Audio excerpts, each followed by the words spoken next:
see any sign of those escaped convicts, you just tell them to come see me.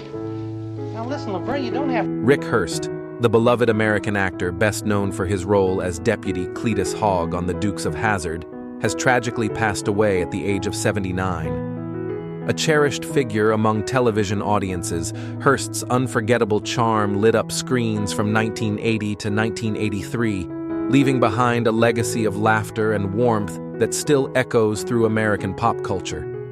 Throughout his decades-long career, this veteran actor built a powerful body of work.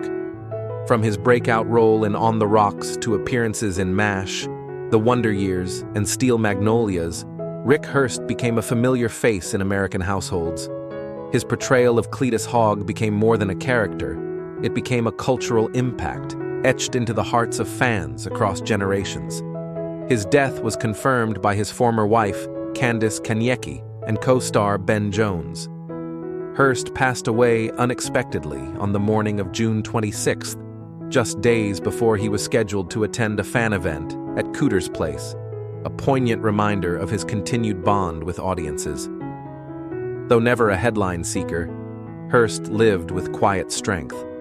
After the height of his fame, he embraced fan conventions and reunion specials, embodying the spirit of redemption through connection.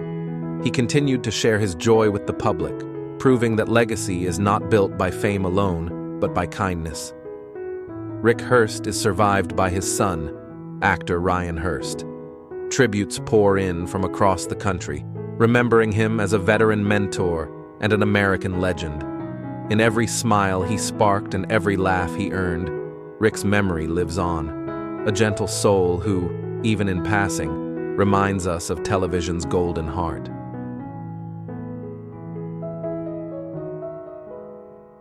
Television, there is no time for that. There is not time to seduce an audience. You have to really... Lalo Schifrin, the legendary composer behind the Mission Impossible theme, has sadly passed away at the age of 93. The Argentine-born artist, whose work redefined television and film music, died on June 26th due to complications from pneumonia. His son, Ryan Schifrin, confirmed the news. Lalo spent his final days in Los Angeles, surrounded by his loving family. A titan among Hollywood stars and American legends, Schifrin's career was a remarkable blend of classical precision and jazz improvisation. He earned 6 Oscar nominations and won 4 Grammy Awards. From the pulsating rhythms of Bullet to the iconic tension of Dirty Harry and Enter the Dragon, his scores became cultural milestones. The Mission Impossible theme, written in just 3 minutes, remains one of the most recognizable melodies in cinematic history, a true legacy of artistic genius. Born in Buenos Aires and trained in Paris, Schifrin defied cultural norms by embracing jazz when it was still taboo in his homeland. From humble beginnings, even playing piano in restaurants, he found redemption through perseverance. Later, he led orchestras worldwide and created the celebrated Jazz Meets the Symphony series, proving himself a veteran mentor and innovator across genres. Schifrin is survived by his wife Donna, 3 children, and 4 grandchildren. With an estimated net worth of $9 million, his influence endures far beyond accolades. In every heartbeat of suspense, in every timeless cue, his cultural impact lives on. Today, as we remember who died today, we also honor what he gave, music that moved the world.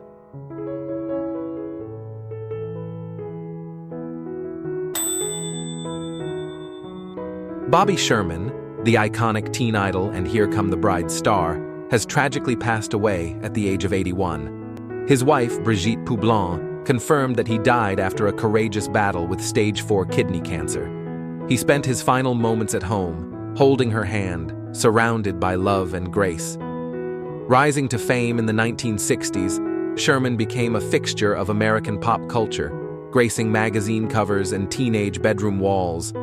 His chart-topping hits like Little Woman, Julie, Do You Love Me, and Easy Come, Easy Go made him a household name. On television, he captivated audiences as the gentle Jeremy Bolt in Here Come the Brides, cementing his legacy as one of the most beloved Hollywood stars of his time. But Bobby's story didn't end under the spotlight. In a remarkable comeback, he walked away from fame to pursue a new calling. As a veteran mentor in emergency care, he became an EMT, trained countless others in CPR, and served as a reserve sheriff's deputy. His redemption came not from applause, but from saving lives. His wife wrote, "I was his Cinderella, and he was my Prince Charming." Bobby Sherman leaves behind 2 sons, 6 grandchildren, and a legacy built on both stardom and selflessness. In every life he touched, and every heart he once made sing, his cultural impact endures. To keep the spirit of true American legends alive, subscribe to our channel and join us in remembering those who touched our hearts.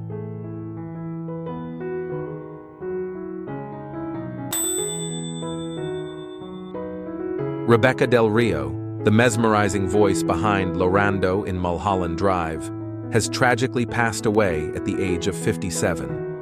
The Los Angeles County Medical Examiner confirmed her death at home, though the cause remains deferred. Her loss comes just months after the passing of her longtime collaborator, director David Lynch, closing a chapter of surreal beauty in American cinema. Del Rio was no ordinary artist. With crystal tears and smudged mascara, she stunned the world in Mulholland Drive, delivering an a cappella performance that left audiences breathless.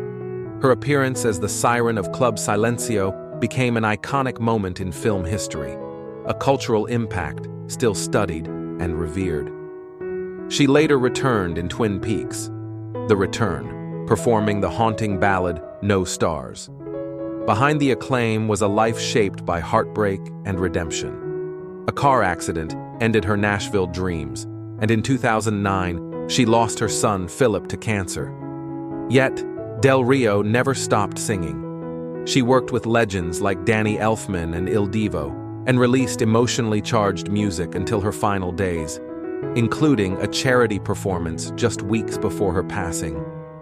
Christabel, her Twin Peaks co-star, remembered her as a voice that could take your breath away. That voice is now silent, but her legacy of sorrow turned to song will echo forever.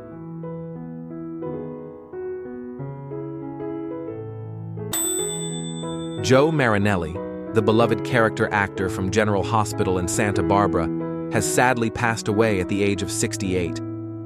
Diagnosed with throat and stomach cancer, he fought bravely before dying at his home in Burbank, California, on June 22nd, as confirmed by his wife, Jean, and agent Julie Smith.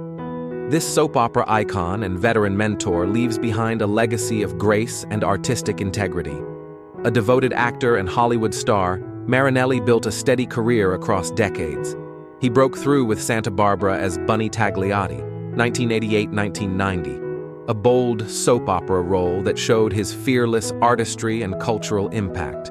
He further cemented his place in TV history with memorable turns on Guiding Light, General Hospital, and roles in Sideways, The Morning Show, ER, NYPD Blue, House, and more, a testament to his versatility and enduring legacy.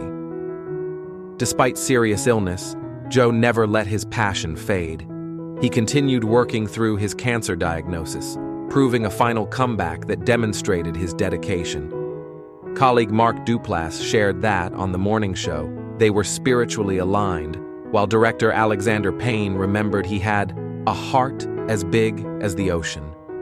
Friend Lee J. McCloskey described him as a storyteller extraordinaire and praised his belief in the greatness of human adventure. Reflections that highlight Joe's redemption through artistry and humanity, survived by his wife of 34 years, Jean, and sons Vincent and David, whose friend Phineas recalled learning life lessons from Joe. He leaves a profound cultural impact on colleagues and fans. Among celebrity deaths today, Joe Marinelli stands out not for fame's frenzy, but for a quiet, powerful legacy of kindness, integrity, and true artistry in American television and film.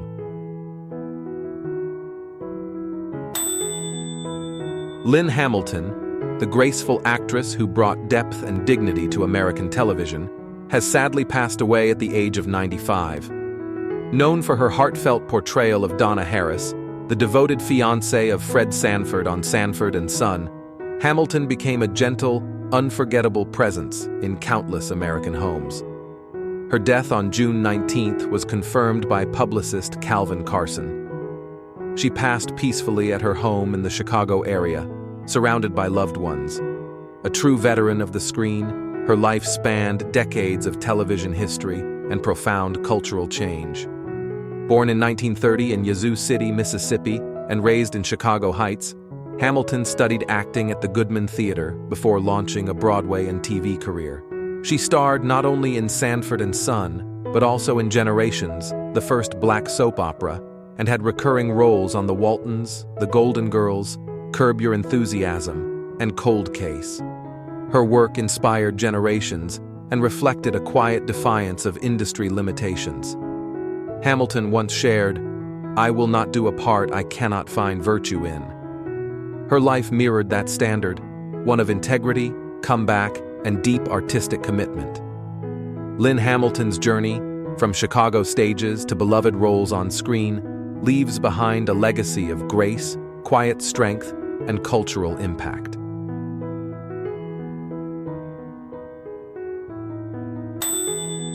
Brian Wilson, the iconic co-founder of the Beach Boys, known for shaping the California sound, has tragically passed away at the age of 82. A true music visionary, Wilson defined an era with harmonies that captured the soul of a generation.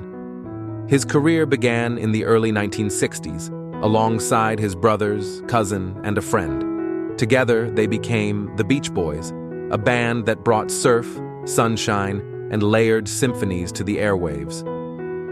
Wilson's brilliance gave birth to Pet Sounds, now hailed as one of the most influential albums in music history. His masterpiece, Good Vibrations, remains a landmark in studio innovation.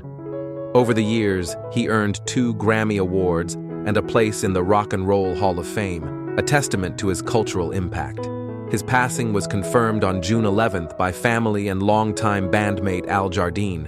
In his final years, Wilson suffered from a major neurocognitive disorder. After losing his beloved wife Melinda in early 2024, he was placed under family care. But behind the legend was a man who faced enormous trials. Deaf in one ear since childhood abuse, Wilson endured decades of mental illness, addiction, and isolation. For years, he withdrew from public life, his piano placed inside a sandbox, as if seeking refuge in the sound he once knew. And yet, through treatment and courage, he returned. His sobriety journey led him back to the stage, to the studio, to the very heart of his music. As his family shared, "We are sharing our grief with the world. Love and mercy." Those words are more than a farewell. They're a reflection of his life's work. In his silence, there was pain. But in his music, there was mercy.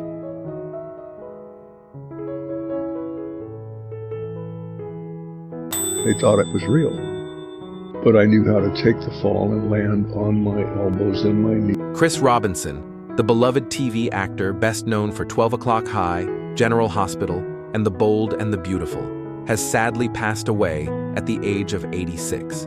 His death was confirmed by friend and collaborator MJ Allen, who shared the news on Facebook. Robinson died peacefully at his ranch near Sedona, Arizona, the quiet finale to a career that spanned more than 6 decades. With a legacy built on classic television, Chris Robinson left his mark on American screens as Sergeant Sandy Kamansky, Dr. Rick Weber, and Jack Hamilton, roles that resonated with millions. From war dramas to daytime soaps, he embodied characters with quiet strength and emotional depth. He also directed several independent films and worked alongside Hollywood icons like Burt Lancaster and Mickey Rooney, marking his enduring cultural impact. Robinson's life, however, was not without struggle. In 1985, he pleaded guilty to income tax evasion and served his sentence on weekends while continuing to work on General Hospital. Despite personal setbacks and a complex family life, he continued to pursue his art, a testament to resilience and redemption in the life of a veteran mentor. In a poignant tribute, his son Chris reflected, "No matter how we came to be, we'll still have each other for love and support." Through his roles, his stories, and his journey, Chris Robinson leaves behind a legacy of perseverance, imperfection, and humanity, one that will long outlive the final curtain.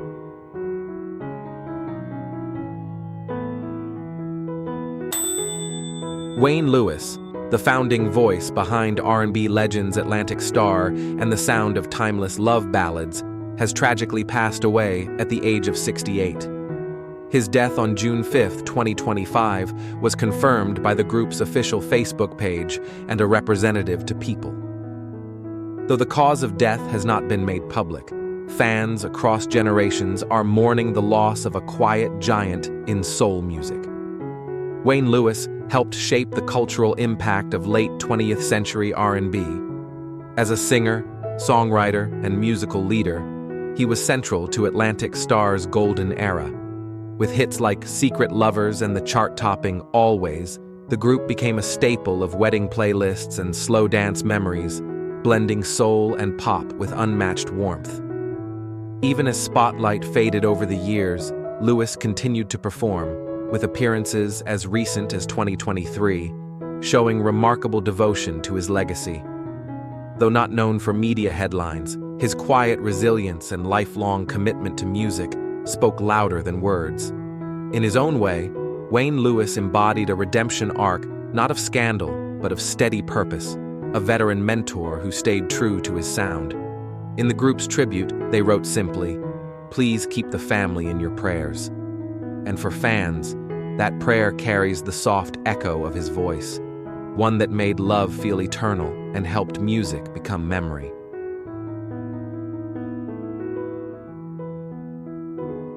Tonight's theme is Heroes in Hollywood, and we need heroes now more than ever. People around the world are going through hard times. Before she danced down studio aisles in spotless sneakers. Before she made presidents laugh and gifted millions of dollars live on air. Before "be kind to one another" became a cultural mantra, Ellen DeGeneres almost disappeared. Not from fame, from herself.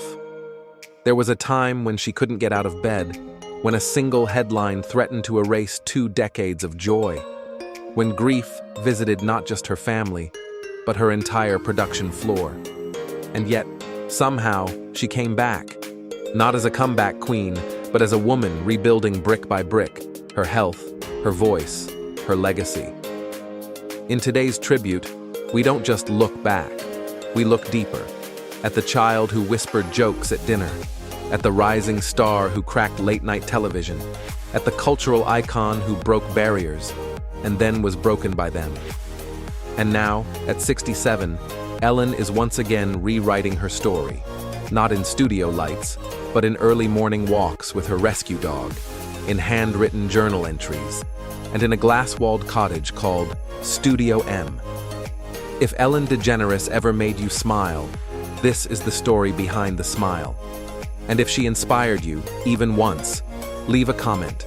Let her know. Because this is a story of legacy, redemption, and a comeback decades in the making.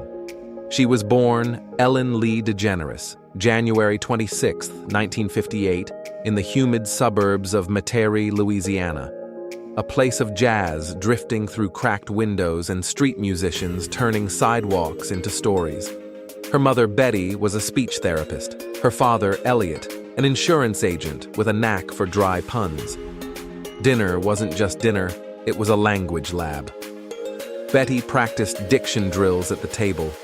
Elliot cracked wordplay like walnuts. Ellen, unknowingly, was absorbing rhythm, irony, silence, and the sacred timing of laughter. She wasn't alone. Her older brother Vance brought home camcorders and cassette recorders.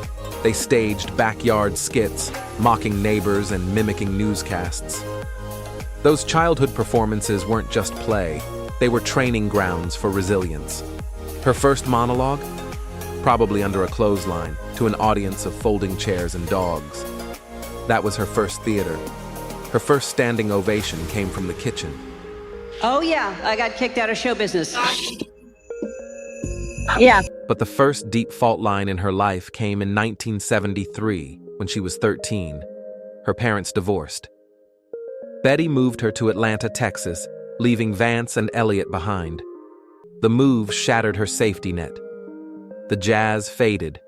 In its place, conservative schoolyards, cafeteria cliques, and a girl who didn't quite fit. Her humor, once a joy, became a survival tactic. She learned to disarm bullies with observational comedy. She narrated absurdities like they were Shakespeare. By the time she finished high school in 1976, Ellen knew one thing. She wouldn't learn life from a lecture hall. She dropped out of the University of New Orleans after one semester and took to the workforce, shucking oysters, selling suits, painting houses. Each odd job gave her new characters, new rhythms. She was writing a future act with every shift. In the early 80s, women in comedy were rare. Ellen found herself performing at open mics, coffee shops, wherever someone would toss $1 into a fishbowl. Her style? Intimate, self-deprecating, and clean. She didn't punch down. She leaned in. Her jokes about broken vacuum cleaners and awkward elevator rides felt universal because she magnified her own discomfort, not others. That empathy became her signature. And then, 1982. On a whim, she entered Showtime's Funniest Person in America competition.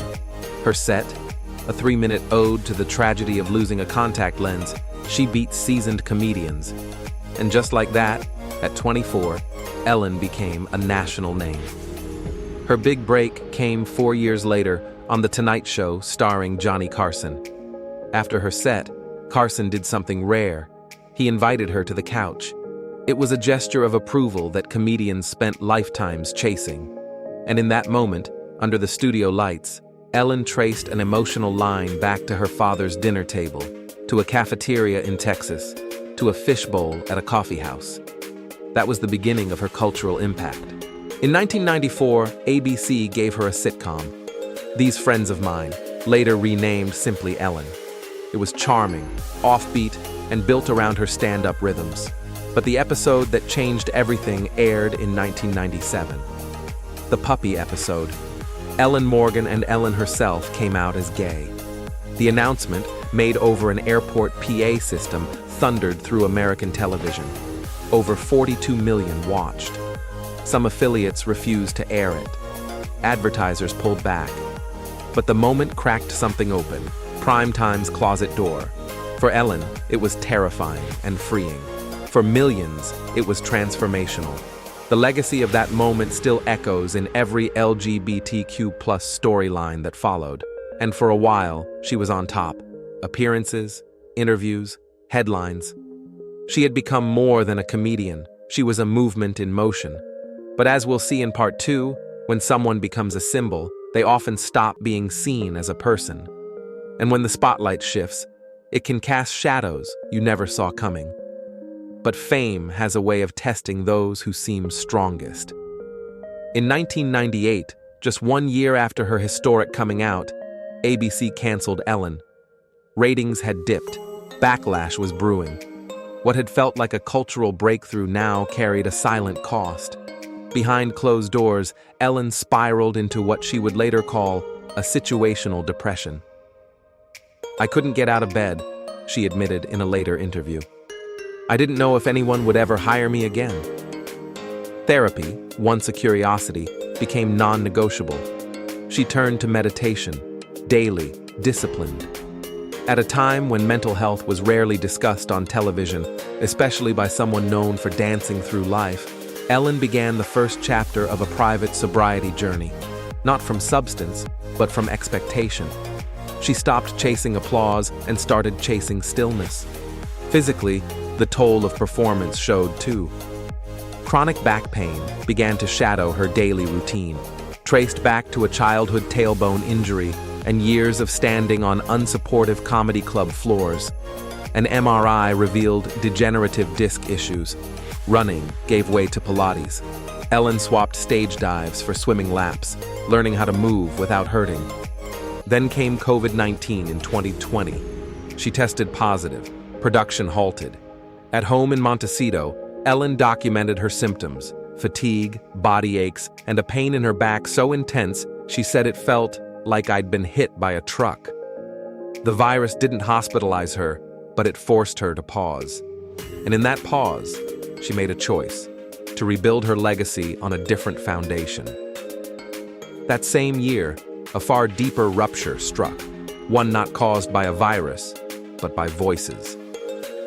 Former employees of the Ellen DeGeneres show came forward, describing a toxic workplace culture that stood in contrast to the kindness she had championed.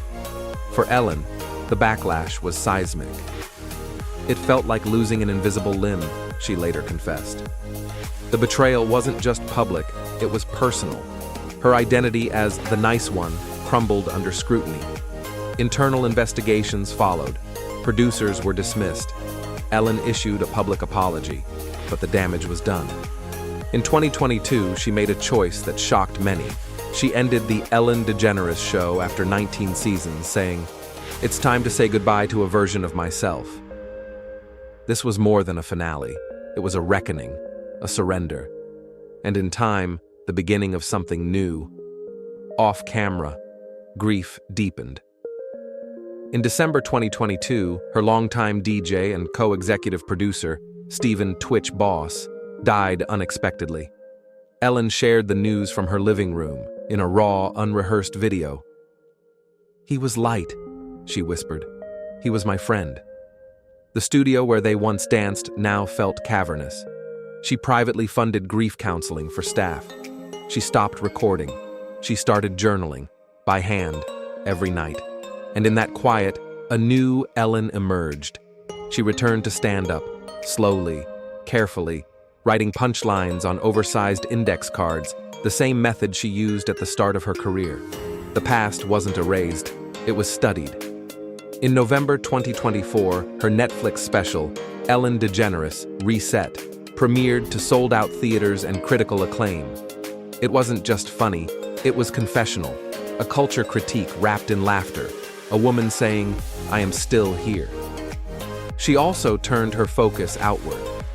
The Ellen Fund, originally launched for gorilla conservation, expanded to support community-based healing projects in Rwanda, Costa Rica, and California.